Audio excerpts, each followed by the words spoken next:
¿qué tal? Buenas noches, bienvenidos a la científica del día de hoy. Bueno, tenemos un tema muy interesante que decimos acá en Natalia y Pablo, ahora científicas. Y bueno, es la evaluación científica en el adulto mayor con táctiles.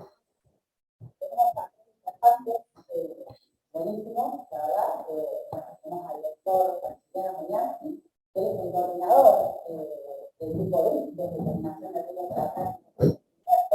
Además, el médico de planta de la Universidad de Buenos Aires, él es médico clínico pediatra. Después tenemos a la doctora Eugenia, que también es médica clínica de pediatra de la planta de italiano y miembro también del grupo de y a la doctora Valeria de San, también está en Buenos Aires, pediatra también, y también miembro del grupo y médica clínica. Así que bueno, comenzamos, no sé si después vamos a final y paso para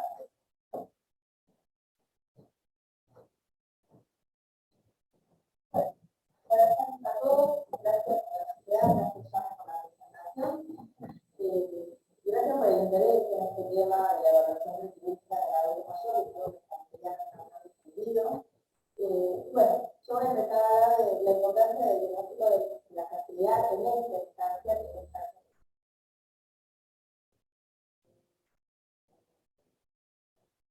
bueno, el diagnóstico de las etapas de la vida, creo que ninguna persona dudaría que un adulto joven no es un niño un poco más alto con más masa muscular. Es una persona con una fisiología completamente distinta.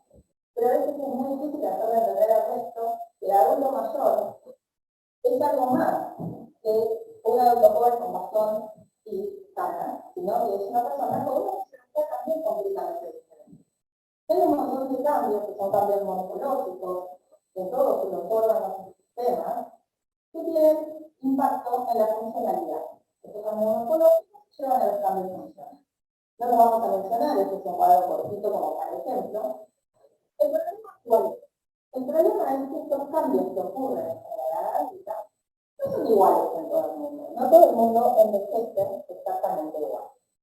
Entonces, de ahí viene que la pediatría o la población pediátrica es heterogénea. El gran riesgo de tratar a todos igual o de poner en corte por edad cronológica es este, que es el subtratamiento o el sobretratamiento. Imaginemos que viene un oncólogo y nos dice, yo pongo un punto de corte de 82 años. Yo a los menores de 82 los opero, a los mayores de 82 no los opero. ¿Qué pasa si esta señora tiene 83? ¿Y qué pasa si esta señora tiene 80? Probablemente esta señora la sobretratando porque no tolera un tratamiento oncológico al 100%, pero esta señora la estemos subtratando. De ahí viene la importancia de ponernos a buscar lo que se llama la edad biológica.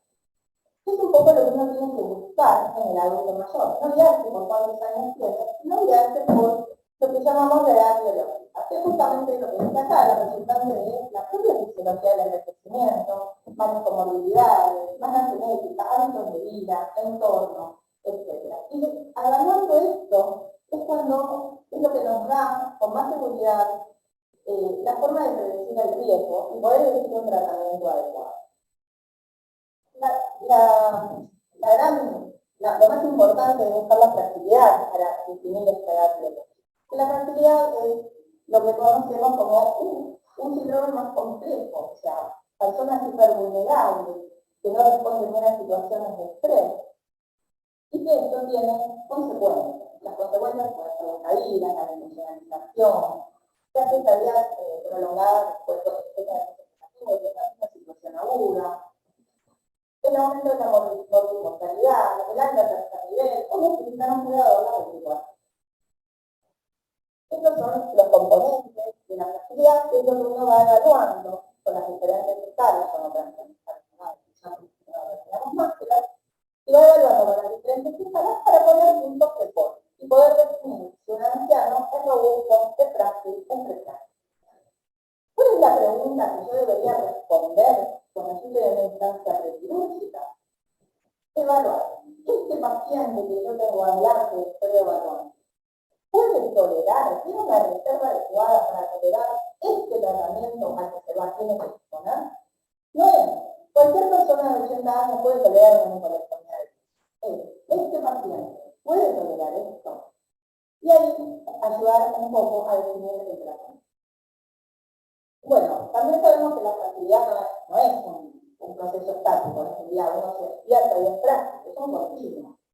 Y a medida que los estadios de fragilidad van avanzando, disminuye la reserva biológica y aumenta el riesgo de complicarlo. Fíjense también la diferencia de pensar que en esta instancia uno va a hacer una cirugía, por ejemplo, de cáncer de colon, una nicolectomía derecha, o si la vamos a hacer acá. Si uno se imagina a un paciente robusto prefrágil, y se le imagina frágil moderado severo, bueno, ya nos da un poco más. Ahora, imagínense la misma situación de un paciente frágil moderado severo, en plan de hacerse un reemplazo de rodilla o de cadera, y que esta fragilidad se da porque si no, no se puede mover por dentro. Entonces ahí entra la diferencia, ¿no? Tiene que entrar la diferencia. No es el mismo paciente, es otro paciente, con otra comodidad y con otra situación. Y con otra situación, o sea, con otra patología. Bueno, acá les traje algunos artículos. Este autor Afina nos escribe mucho sobre cirugía cardiovascular y adultos mayores. Es muy bueno para mí. Yo pensé que en realidad este trabajo es relativamente bien, porque es del 2012, pero es un trabajo donde dice que los scores clásicos, como el Euroscore o el no sirve para predecir riesgos en los adultos mayores, porque no contempla comodidad pediátrica. Estos scores suman mucho más, predicen mucho mejor si le agregamos una velocidad de la mancha, y hablar que además le agregamos la funcionalidad. Pero los scores clásicos ya no sirven para decir este señor, este adulto mayor tiene tal riesgo, porque son scores que solo contemplan comorbilidad clínica y no tienen variables pediátricas. Este otro trabajo, que lo traje porque es una revisión sistemática que incluyó muchísimos pacientes, estas son las conclusiones. Bueno, la primera línea del trabajo es la marcha en energía, aumentó la mortalidad 2 a 3 veces, independientemente del Euroscore que tuviera el paciente. Y los pacientes frágiles tuvieron 2 veces más mortalidad operatoria, además de tener mortalidad perioperatoria y 5 veces más alta a efectos de tercer nivel, comparados con los prefrágiles o con los robustos. Ya los prefrágiles tenían la mortalidad mediano plazo 1,5 veces aumentada, y que el objetivo es evaluar, preparar al paciente para las cirugías que eventualmente se tienen que hacer, ya sea con rehabilitación o en su defecto ajustar el procedimiento al paciente. Nosotros muchas veces decimos ajustar el tratamiento a la fragilidad del paciente. Bueno, lo mismo pasa con la funcionalidad. Este es un trabajo que se llama fractura de cadera. Fíjense que la funcionalidad preoperatoria, el 79% de los pacientes eran independientes, pero ya en el postoperatorio estos números cambian. El 72% requería una ayuda parcial y el 12% requería la asistencia completa. Pero ya que esto depende, lo más probable es la funcionalidad previa. Si yo no tengo en cuenta la funcionalidad previa, no sé qué paciente se va a terminar de funcionalizar. Por lo menos se forma el riesgo de funcionalizar.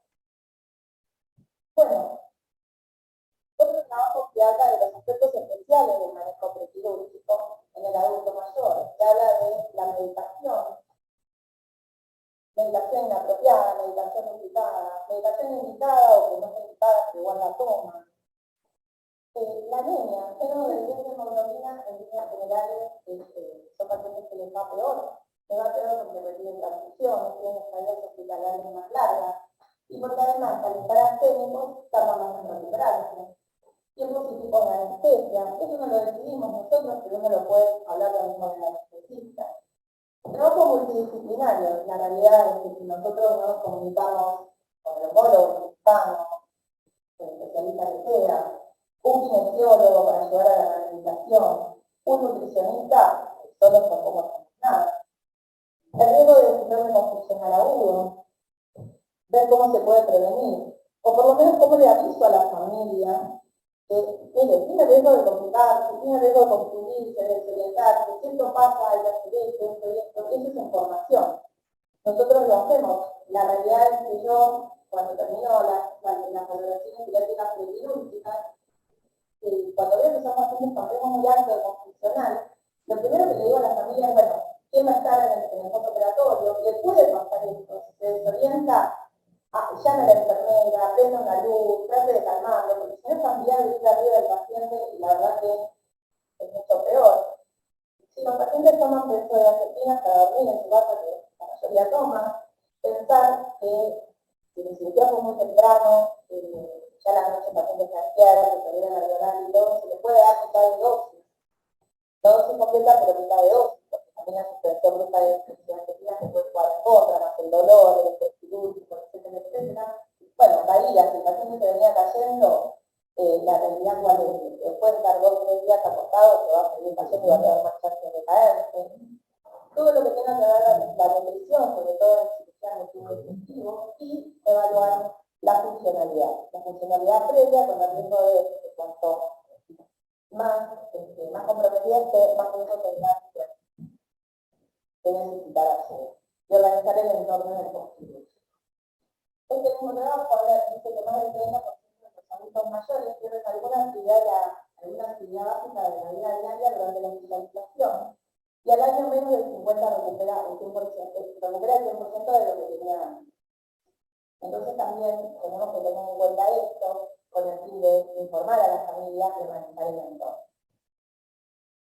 Bueno, este es el trabajo nuestro que hicimos hace varios años, que habla de la evolución de los adultos mayores en cirugía abdominal electiva. Ustedes ven acá los frágiles, como al año postoperatorio perdieron 2 puntos en el ABD.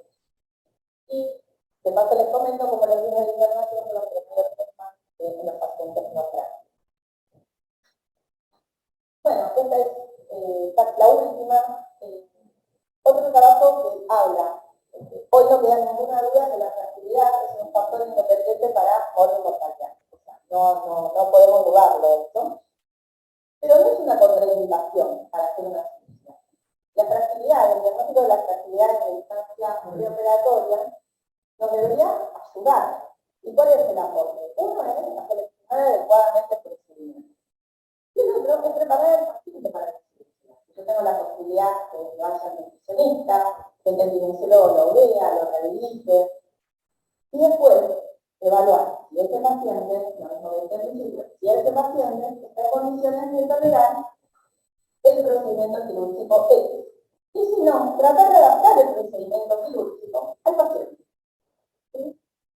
Básicamente, el mensaje final es primero no dañar y poner en la balanza qué paciente tengo, qué grado de fragilidad tengo, qué procedimiento quirúrgico le voy a hacer y qué calidad de vida le voy a ofrecer en el postoperatorio de esta cirugía a este paciente puntual. Y la verdad es que si yo veo que le voy a hacer una cirugía de 7 horas o altísimo riesgo de complicaciones a un paciente que es un frágil moderado severo con compromiso funcional, y no le voy a mejorar la calidad de vida, tampoco le voy a mejorar la calidad de vida, debería replantearme si ese tratamiento adecuado. Bueno, hasta acá llegamos. Muchas gracias. Y ahora le paso a Valeria que va a seguir con la parte más.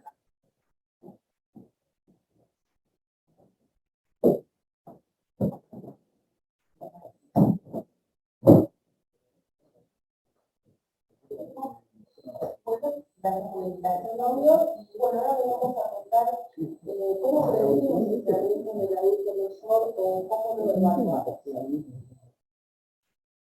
Bueno, esto es modelar para los pediatras, tenemos la evaluación pediátrica integral, que básicamente es un proceso diagnóstico que está bien estructurado, que está integrado y que trata de evaluar lo que es el adulto mayor en 4 esferas. Estas esferas que son la clínica, la funcional, la cognitiva y la social. ¿Sí? No podemos dejar de pensar que los síndromes pediátricos son factores de riesgo independientes para cualquier evento adverso, para cualquier outcome adverso. Esto está, digamos, reportado en una bibliografía de Oncology y recientemente hubo otro trabajo acerca del impacto de lo que es la evaluación genética integral en el tema de costos y efectividad del salud. Nosotros tenemos un grupo que está formado por 8 pediatras y que recibimos pacientes de distintos departamentos, ¿sí? Esos distintos departamentos se componen, por ejemplo, del departamento de cirugía, donde tenemos, por ejemplo, la patología de cadera, patología de rodillas, cirugía general, coloproctología, el departamento de oncología, hemodinamia. Ellos tienen muchos criterios de derivación para enviar a los pacientes evaluados. Ahí vemos el primero de todos, que es la edad, mayor de 80 años, el paciente tenga polifarmacia, una extraña de nuestros pacientes, que haya deteriorado la funcionalidad, que haya padecido pérdida de peso, que tenga algún deterioro cognitivo o una alivio, amnésica, que haya sufrido distintas caídas, pero no más, y que haya tenido 2 internaciones en el último año. Y además la percepción de vulnerabilidad por parte del especialista, ¿no? Que también es importante y es otra de las evidencias que recibimos. Finalmente tenemos el paciente, nosotros acá vamos a ilustrar un poquito cómo trabajamos según un caso clínico. Tenemos acá un paciente masculino de 76 años, casado, conviviendo con una también adulta mayor, hijos no en la provincia de Buenos Aires, alejados. Este señor había entrado en emergencia con un síndrome de obstrucción intestinal, se había realizado una devolvulación mediante endoscopía. El señor estaba después visto por coloproctología, se planeó una gluconeometría por una imagen posterior a la devolvulación. Bueno, el señor caminaba con andador, camina realidad, tiene una secuela de ICD, tenía desviamientos inferiores, la esposa contaba episodios de desorientación y algunas caídas en domicilio. Como antecedentes clínicos, el señor es hipertenso, diabético tipo 2, tiene tos leves, tiene una cardiopatía vascular periférica y había tenido una CD secundaria en neurisma cerebrosa, o sea, tenía un caso de 3. Cuando nosotros hacemos la evaluación pediátrica, comenzamos con el tema de la funcionalidad. Y que tenemos una bebé de 4 de 6 con una bebé de 1 de 8. Estamos hablando de un deterioro funcional moderado. En cuanto a la valoración de lo que es la marcha y el desempeño muscular, tenemos una etapa GOP de 50 para que no conocen el punto de corte como de 15-20 que es muy prolongado. Por lo tanto, también la velocidad de la marcha estaba bendecida. Tenía un SART de 7, que son nos habla de sarcopenia severa, y la valoración nutricional, teníamos un DNI de 23, pero un nutricional, que es el que utilizamos como corte para cribaje, de 10, lo cual nos hablaba que estaba en riesgo de malnutrición. Cumplía 10 de 15 criterios del síndrome confusional, o sea, paró, polimedicado, equilibrio funcional y, digamos, otras cosas más. Esto nos generaba alto riesgo. En cuanto al tema de fragilidad, utilizamos 2 escalas. Una, la clásica de la 6, 4 en 5, donde vemos más que nada lo que es la fragilidad de tipo biológica. Y en el punto utilizamos una escala multicomponente. Fíjense que nos daba 11 y 17, entonces entre las dos tenemos una fragilidad moderada y severa. ¿Sí? En cuanto al desempeño cognitivo, utilizamos el Unicom. Unicom nos dio 2,5, eso nos habla de un deterioro también del desempeño cognitivo. Y también valoramos el estado anímico a través del cuestionario PHQ-2, ¿sí? Y ahí tenemos también sintomatología de la esfera depresiva. Valoramos la red social, que era el que habíamos hablado de la DGI, y utilizamos la escala de recursos sociales, que era de 4, que también una red satisfactoria. Nosotros evolucionamos de esta forma los pacientes, lo que hacemos es una evaluación por área, por medicación, medicación de presión apropiada, claramente hablamos de fragilidad, de sarcopenia, de factores de riesgo que tiene y obviamente de deterioro funcional. Luego de evaluar los datos más relevantes del área, determinamos lo que es el riesgo pediátrico y funcional y global. ¿Sí? O sea, este paciente cumplía los criterios de alto riesgo, muy alto riesgo para prolongación recuperación de los días de internación, luego de lo que estábamos hablando anteriormente, recuperación de la funcionalidad. También, digamos, en nuestra conclusión, hacemos una breve esquema para que sea, digamos, ameno para el especialista poder entender de lo que estamos hablando, y simplemente desde 76 años, un paciente con deterioro funcional moderado, frágil severo, con obviamente síndrome geriátrico, de alto riesgo geriátrico, pero lo cual no contraindica el procedimiento para el que estaba planteado, ¿sí? Obviamente, en esta conclusión también generamos, digamos, recomendaciones y sugerencias para hacer en el momento y también posterior. Y por ejemplo acá la consulta en el servicio de medicina pediátrica, alimentación y obviamente las medidas preventivas del síndrome confusional que habló. Esta es la matriz de gestión de riesgo que nosotros hacemos. Y el tema, digamos, de valorar a este paciente, eso también tiene el valor en la valoración pediátrica. Nosotros participamos como pediatras en lo que es la evaluación del riesgo del paciente y esto mantenemos un contacto con el resto de los departamentos, ¿sí? Entonces podemos ajustar según el riesgo el tratamiento que puede recibir el paciente que es evaluado. En la mayoría de los casos no es una reducción de tratamiento, es mayor reducción porque se puede desplazar el paciente solo con edad cronológica, ¿sí?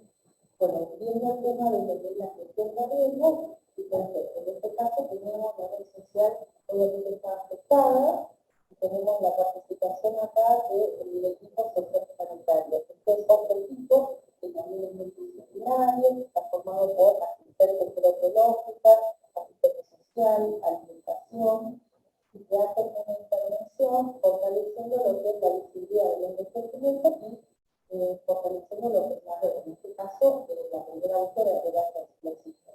Y con el tema de la administración, obviamente, enseñamos la medicación, ¿sí? Que pensamos en una pegada, no puede aburrir,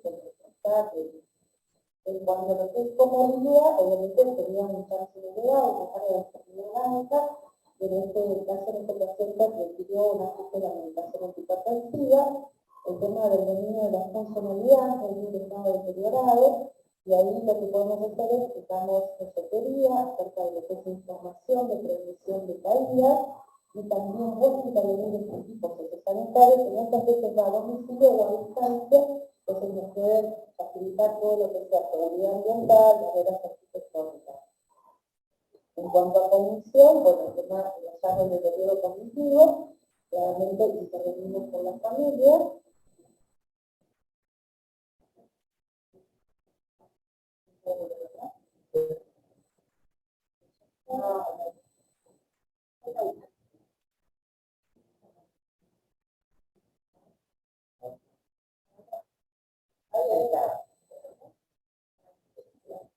Bueno, investigaba el dominio de lo que era el trastorno anímico, ahí hicimos comienzo del video de la relajación de serotonina, en cuanto al riesgo nutricional, que debido a la alimentación, que también es valorado y que se tiene el post-quirúrgico inmediato, rastreamos multicomponentes, digamos, viendo cada uno de ellos, el desempeño muscular, el tema de la llave de la sarcopenia, es muy importante, entregamos material de ejercicio de fortalecimiento muscular, en distintos y supervisados, y los factores de riesgo de síndrome confusional, los que, digamos, los numeramos y hacemos lo que es la psicología. En este caso, por ejemplo, era consejería, medidas que se les dicen en cuanto al insomnio y en cuanto a lo que es la aplicación. Resumiendo, hacemos intervenir en todo este tipo y mantenemos en contacto con el resto de los departamentos, entonces participamos dentro de atender con cada uno de los distintos departamentos, institutos, oncología y coordinación, y vamos también, a medida que vamos surgiendo cambios, cosas nuevas, vamos ajustando lo que es la avance.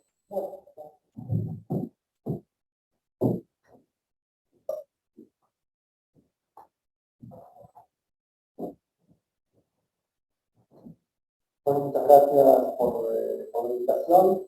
Yo voy a hablar de cuál es el impacto de una evaluación, de una buena evaluación prequirúrgica, y específicamente con el caso de la prehabilitación. Como definición de la prehabilitación, es el proceso del continuo del cuidado preoperatorio que comienza entre el momento del diagnóstico de la enfermedad y la cirugía, que incluye evaluaciones físicas y psicológicas que establece el nivel funcional basal, identificación de deterioro y proporciona intervenciones que promueven la salud física y psicológica con el fin de reducir la incidencia y severidad del futuro deterioro. De la preventación que voy a hablar es lo que es la preventación multimodal.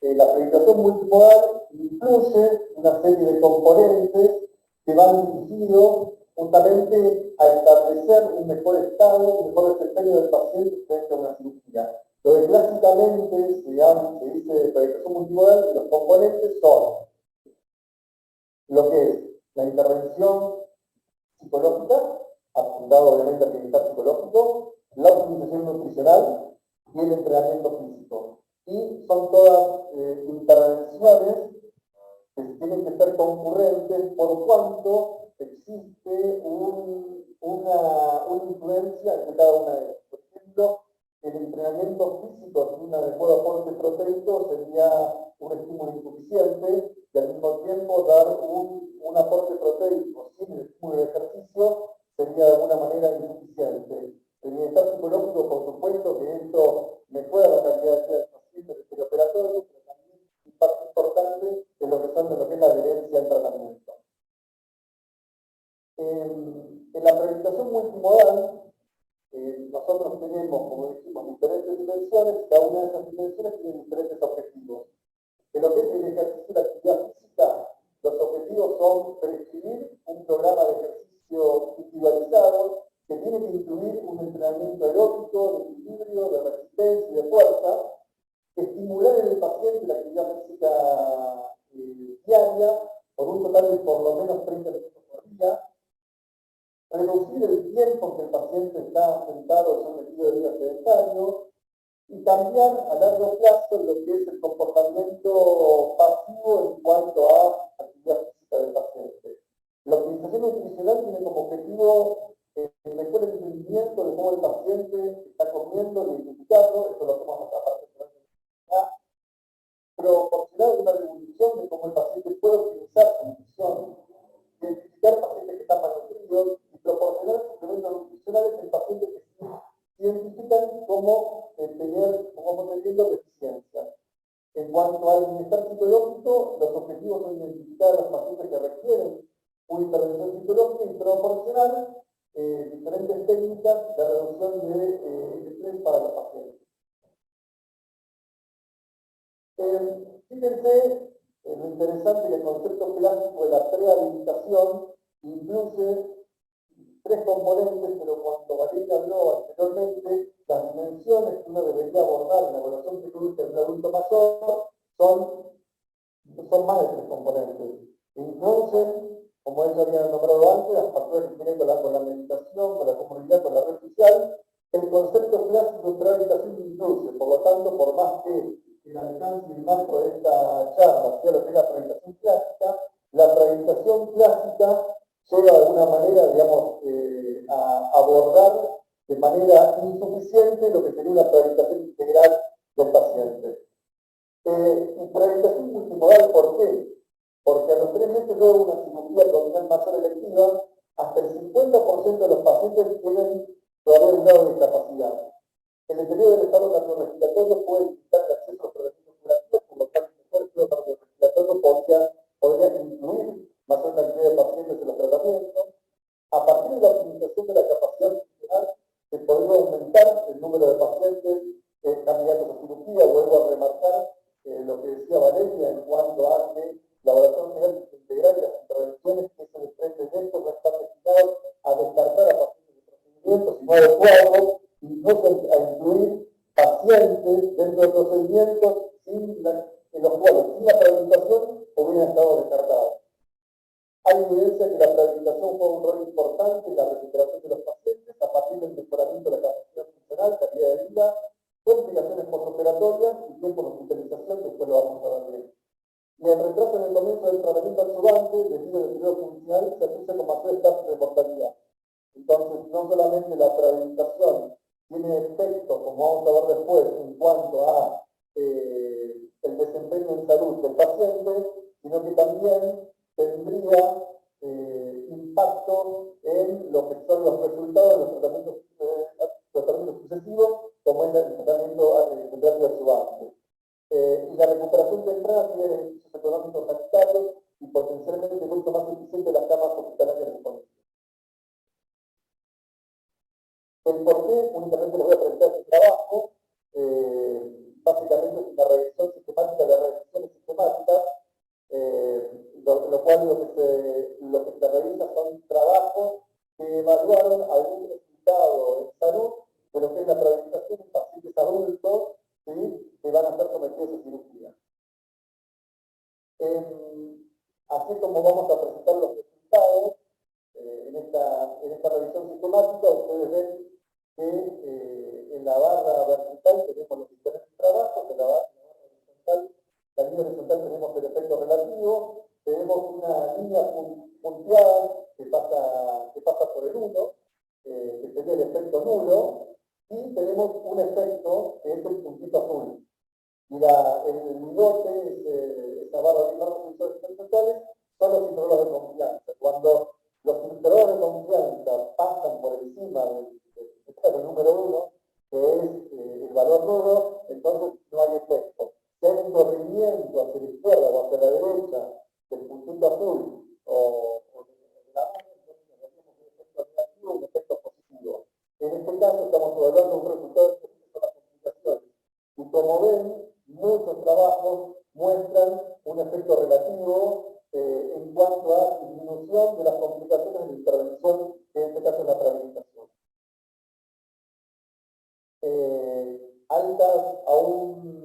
Altas lo que sería a un tercer nivel o altas a una instancia que no es el domicilio. Acá hay una revisión sistemática en cuanto a que la intervención de la rehabilitación disminuye el alta a lo que es un tercer nivel, alto un tercer nivel.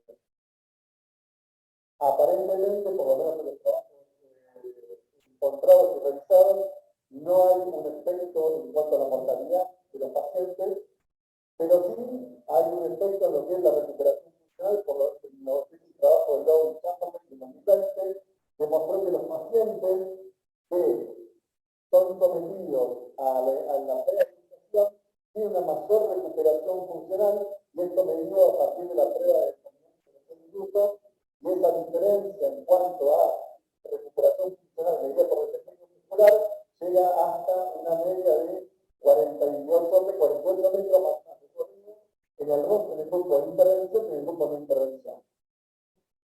En la estadía hospitalaria, como ven, también tenemos varios trabajos, en los cuales acá lo tenemos en la diferencia media de días de internación. Acá el efecto positivo sería hacia la izquierda, es decir, cuanto menos días de intervención, esto es un efecto positivo en cuanto a la intervención, y vemos varios trabajos destacándose el de Cavalier y Grande de 2017, en el cual llega a demostrar en esta revisión sistemática una reducción de 4 días en los tiempos de internación, y esto es un outcome directamente relacionado con costos de salud. Ahora, rehabilitación multimodal, ¿cuándo? El periodo preoperatorio es una excelente oportunidad para mejorar la respuesta fisiológica y la capacidad funcional. El periodo preoperatorio puede estar afectado por los síntomas y preocupaciones del paciente. Habría que cambiar conceptualmente lo que es el periodo preoperatorio, un tiempo de espera hasta la cirugía, por un tiempo de optimización prequirúrgica. Creo que el cambio conceptual y el cambio de paradigma es importante. ¿Cuánto tiempo desde el momento en que un paciente se sabe quirúrgico o potencialmente quirúrgico pasa sin que haya, digamos, ninguna intervención?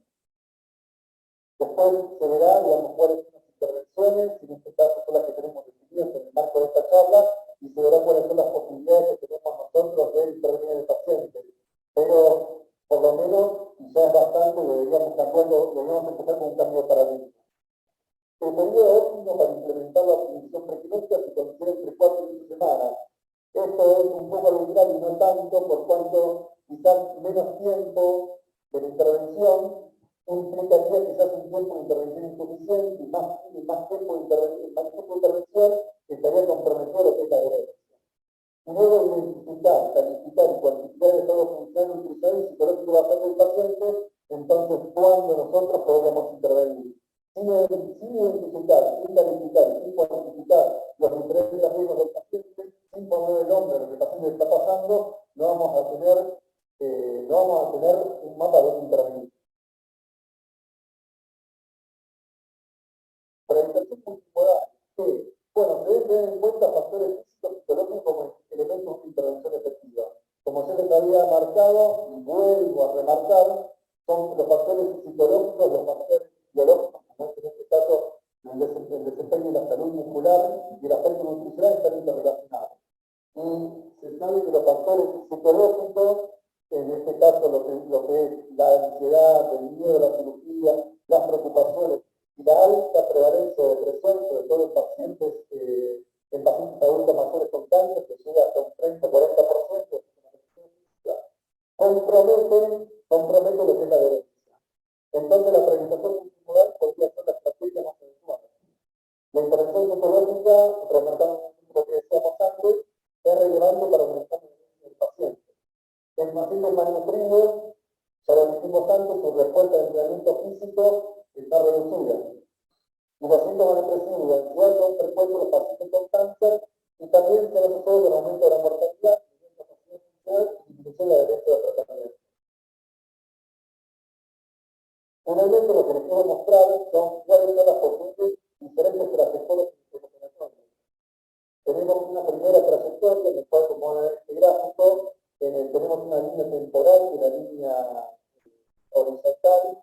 Tenemos la instancia preoperatoria y postoperatoria, con el modelo tradicional de cuidado, en el cual no hacemos nada, básicamente, ni en el preoperatorio ni en el postoperatorio. Ni tratamos ni tampoco rehabilitamos. Esto dice que independientemente del estado de salud del paciente, o si quieren, independientemente de la respuesta funcional del paciente, de estratificar un frágil, robusto o de una salud incluso mayor, independientemente de eso, todos los pacientes pierden salud o pierden funcionalidad en el postoperatorio. Por supuesto, la capacidad de respuesta va a depender de la respuesta funcional que el paciente tenía basalmente. En el modelo de rehabilitación, en el preoperatorio no se hace absolutamente nada, el paciente tiene un descenso de su salud, un descenso de su reserva funcional o su funcionalidad en el postoperatorio, con la rehabilitación vemos cómo su funcionalidad y su estado de salud va aumentando. La prehabilitación es un cambio en el paradigma, por cuanto estratificados los pacientes en diferentes niveles de reserva funcional, con la prehabilitación lo que hacemos es elevar ese nivel de reserva funcional. Por lo tanto, la caída en la funcionalidad del paciente va a ocurrir desde un punto más alto. Y uno entiende que la recuperación va a ser mucho más rápida. Me parece que viendo, digamos, esas trayectorias, digamos, en el postoperatorio y entendiendo que hay dos intervenciones posibles, como son la prehabilitación y la rehabilitación, que tienen importancia, uno entendería que tanto las intervenciones en el preoperatorio como en el postoperatorio son importantes. Bueno, ya acá terminamos, creo que estamos viendo los tiempos y damos obviamente tiempo para preguntas.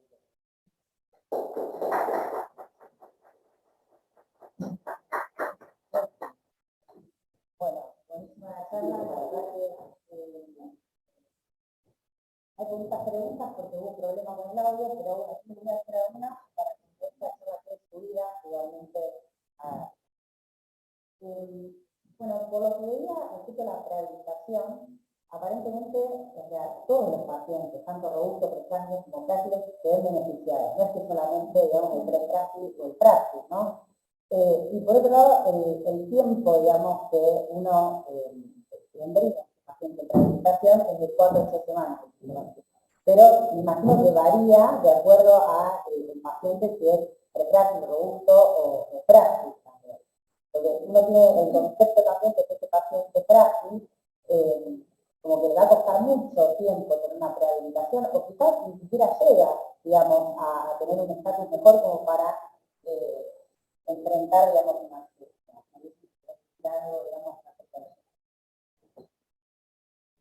Sí, hay faltan varias preguntas que uno se hace, hay discutimos el cómo, el qué, cuándo, faltaría el quién, y es coherente pensar que los pacientes que tienen disminución de la apertura funcional, disminución de la apertura diagnóstica, fisiológica, como quieran llamarse, son los que se van a ver más beneficiados. Por supuesto que en la estratificación de fragilidad existe un pronóstico, ¿no? Existen pacientes digamos, con fragilidad severa que quizás pueden ser imprehabilitables, esos pacientes. Pero cuando uno apunta a cuáles pacientes se beneficiarían más de la prehabilitación, son aquellos pacientes frágiles, para incorporar un concepto que signifique todo, frágiles recuperables, digamos, frágiles recuperables, en los cuales la intervención, en este caso que pusimos el marco de lo que es nutricional, de actividad física y lo que es el apoyo psicológico, tendría más impacto. Y así, digamos, en términos generales, ¿cómo pensarías vos que sería ese paciente frágil recuperable? ¿Cuáles son las características más recuperables quizás de un paciente frágil? Es difícil, digamos, establecer el corte, pero uno se basa mucho en lo que son las comorbilidades del paciente y lo que son las limitaciones. Un paciente que en el devenir de su tratamiento ya pasó por alguna cirugía eventualmente y está desfuncionalizado o está frágil únicamente por un síndrome de inmovilidad sin alguna otra limitación, uno podría entender que ese paciente que, puedo decir, entró en el círculo de sarcopenia, inmovilidad, más sarcopenia, más inmovilidad, sin un factor limitante, podría ser recuperable, y un paciente que esté en la misma condición, pero quizás con una artrosis radius invariante o una demencia moderada severa, sería, digamos, un paciente frágil con muchas dificultades, digamos, para recuperarlo, en estos términos. Pero no tengo, digamos, para presentarme lo que serían los factores predictivos, digamos, de fragilidad irrecuperable. Simplemente, digamos, estoy pensando y haciendo una construcción de cuáles serían dos tipos de pacientes que difícilmente sean recuperables porque tengan peor pronóstico contra la recuperación. Perfecto. Y otra pregunta que me surge de trabajar, de trabajar en el hospital y ver realmente el impacto que tiene en los pacientes, aquellos pacientes que fueron evaluados por COVID contra los que no fueron evaluados por COVID. La realidad es que aquel paciente que fue evaluado por COVID tiene una internación muchísimo más corta, una recuperación mucho más rápida, sabemos que en general tiene un buen entorno de cuidado. A diferencia de quizás algunos pacientes que van a cirugías, la verdad es que grandes, y que esa cirugía, o sea, que previamente la cirugía quizás ni siquiera se le preguntó a ese paciente qué tipo de entorno tenía, si tenía alguien para cuidarlo en la casa cuando se iba a la casa. Entonces, acá mi pregunta es, ¿cómo manejan esto más desde el punto de vista de gestión, digamos, ¿no? Porque uno dice, bueno, en realidad, todas las cirugías mayores deberían pasar. Las moderadas probablemente también. Y quizás algunas de bajo grado, digamos, de baja complejidad también. Me gustaría saber cuáles cirugías para ustedes sí o sí deberían entrar como condición necesaria para hacer un BRIC, y bueno, qué piensan también que esto va a ser un impacto y cómo hacer que el equipo interdisciplinario, digamos, de estos cirujanos, manden a los pacientes a BRIC, sí o sí, ¿no? No, a ver, me parece que nosotros venimos trabajando hace 10 años aproximadamente, más creo que 10, 11 años, y empezamos con una división propia, ¿no? Yendo a Ateneo, participando, aprendiendo de especialistas. En un lugar tan grande es difícil, a veces también es difícil el recambio de médicos, el recambio de residentes, todo el tiempo hay que estar como recordando que el programa existe, porque capaz que lo veo al residente del primer año y la mandó a prequirúrgico y no tiene presente. Bueno, eso por un lado, pero bueno, nosotros tratamos por lo menos de intentarnos, no es fácil ir a los ateneos de todos los servicios, de todo el hospital, pero bueno, recibimos pacientes también a veces de la instancia prequirúrgica, o sea, el prequirúrgico en sí, quiere decir, el traumatólogo capaz no lo mandó, pero lo detecta práctica, el médico que tiene la evaluación de la prequirúrgico y llega directamente a la consultoría de. Eso por un lado. Por otro lado, con respecto a cirugía, bueno, hemos tenido pacientes hiperfrágiles, pero todo queda bien conocido, que nos lo derivaron para hacer una biocolonoscopía. O sea que el médico de la tercera lo veía tan deteriorado, le generaba tanta duda con meterlo en este procedimiento, que no es un procedimiento de muy alto tiempo, pero bueno, digamos que una preparación para una colonoscopía en un paciente mayor, frágil, desnutrido, y a lo mejor que vive solo, puede darse una catástrofe. Entonces, a ver, uno piensa siempre en cirugías de recambio, bueno, articular, tiene cirugías vasculares, bueno, ese trabajo con la gente de Moritania de esclerosis aórtica, cirugías de aneurisma, de aorta abdominal, hipolectomía. Pero también, bueno, también tenemos muchos pacientes oncológicos para quimioterapia, que no tiene que ver con estancia quirúrgica, pero creo que sobre todo es el paciente. Este paciente, yo me acuerdo que una paciente que venía de soporte oncológico porque había una extracción de prácticamente todos los molares. Y era una señora que venía en silla de ruedas, con trastorno conductual severo, gritando, llorando, y si vos me preguntás si era algo de alto riesgo, no internarla, anestesiarla, digamos, era toda una cosa muy compleja, pero era no por el procedimiento, no por el paciente. ¿Sí? ¿Qué tal? Muchas gracias. Lucas, yo tengo una pregunta respecto a ustedes y el programa. Lo primero es, digamos, ustedes marcaron una serie de criterios como bastante heterogéneos, pero se existe como general el criterio de derivación, y si esta derivación es ustedes es una cuestión, por lo que marcaban parecía que no, pero una cuestión, digamos, de obligatoriedad a la hora de que ellos ofrecen ciertas intervenciones quirúrgicas o no en función de las características y perfil de paciente. Y lo otro, digamos, en función, yo entiendo que lo requieren de manera verbal, pero si tienen algo hecho ustedes de cuál es la relación costo, digamos, cuál es el costo-beneficio de un programa como este en una institución de la magnitud, como estamos hablando de los italianos. Bueno, te contesto la primera parte.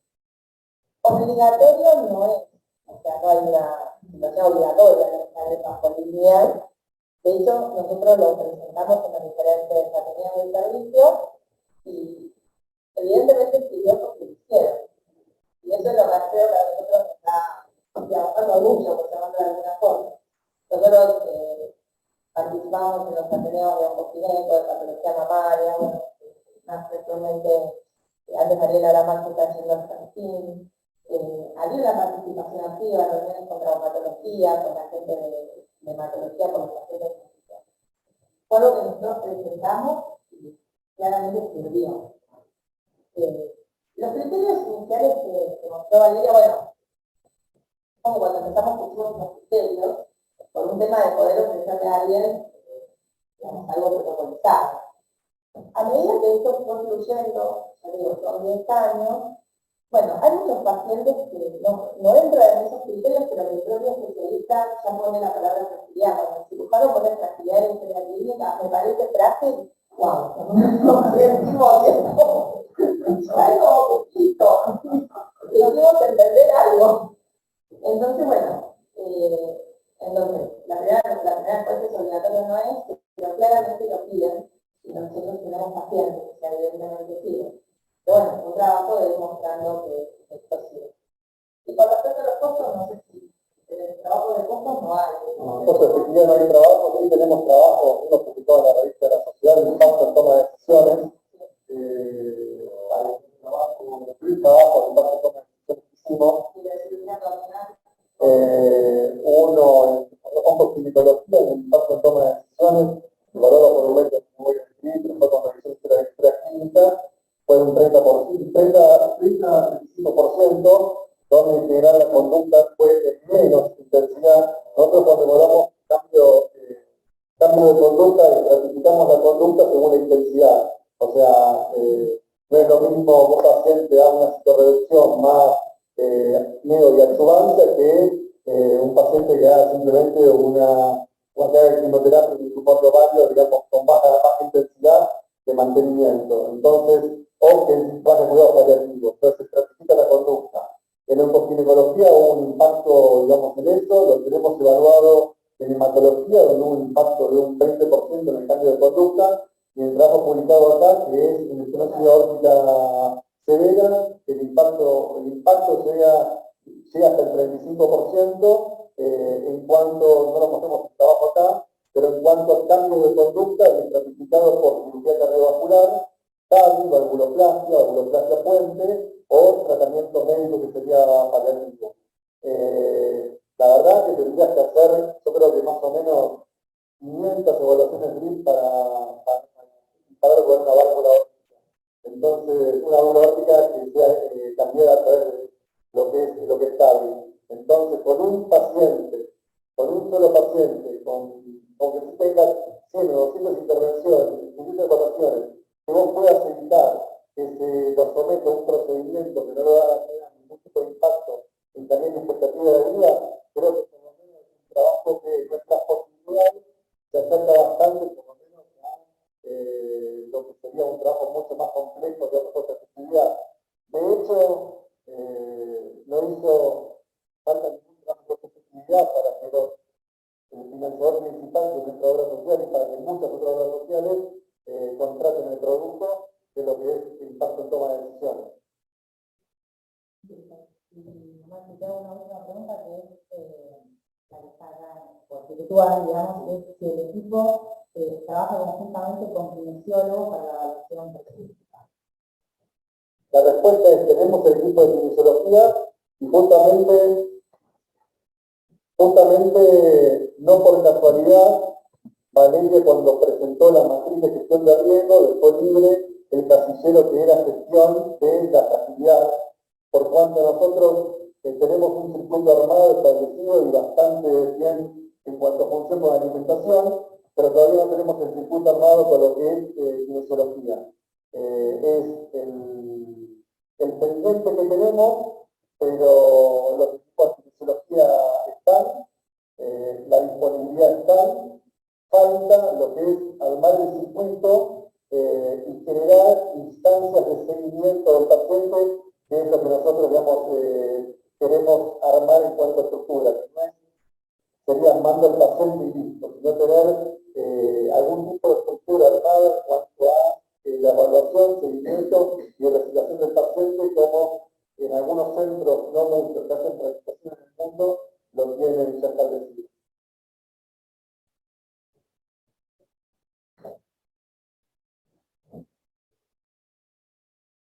Porque es una recomiendo, obviamente, tenemos que evidencia obvia la ventaja central de la pregunta.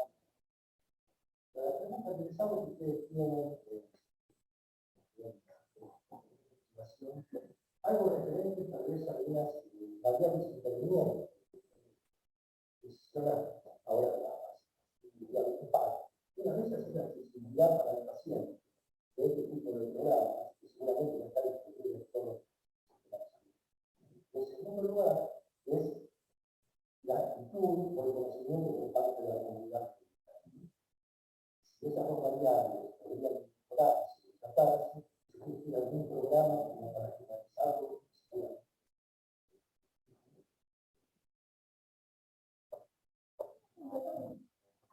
En realidad, digamos, la idea siempre fue extendernos, y de hecho nosotros estamos trabajando únicamente en lo que está ahí, y hay lo que es una expansión interna y una expansión externa. La expansión interna fue lo que nos focalizamos inicialmente, trabajando hoy en día con todo el departamento quirúrgico y todas las áreas oncológicas, y generando pandemia mediante instancias de mejoría de la accesibilidad, incluso pacientes de la propia de los sociales que viven en diferentes lugares del país sin posibilidad de acercarse a estos viajes. Hoy en día directamente ya está establecido y está en la turnera establecida para hacer la evaluación, lo que sería por telemedicina, digamos, está adaptada, está establecida. Esta es una actividad de discusión, digamos, también. Nosotros, más que ser integrantes de un grupo, somos casi militantes, así que ¿qué más uno quisiera, digamos, que esto esté extendido? La gerencia comercial de los hospitales trabajó bastante con respecto a esto, y hoy en día la mayor parte de las obras sociales, salvo algunas, digamos, digamos, como grupo comprometido, ese probablemente es un pendiente en cuanto a la expansión externa por fuera de lo que son los límites del hospital. Bueno, muchas gracias. No hay más preguntas, así que si les parece, vamos acá. Y bueno, a ver también a muchos agradecimientos virtuales.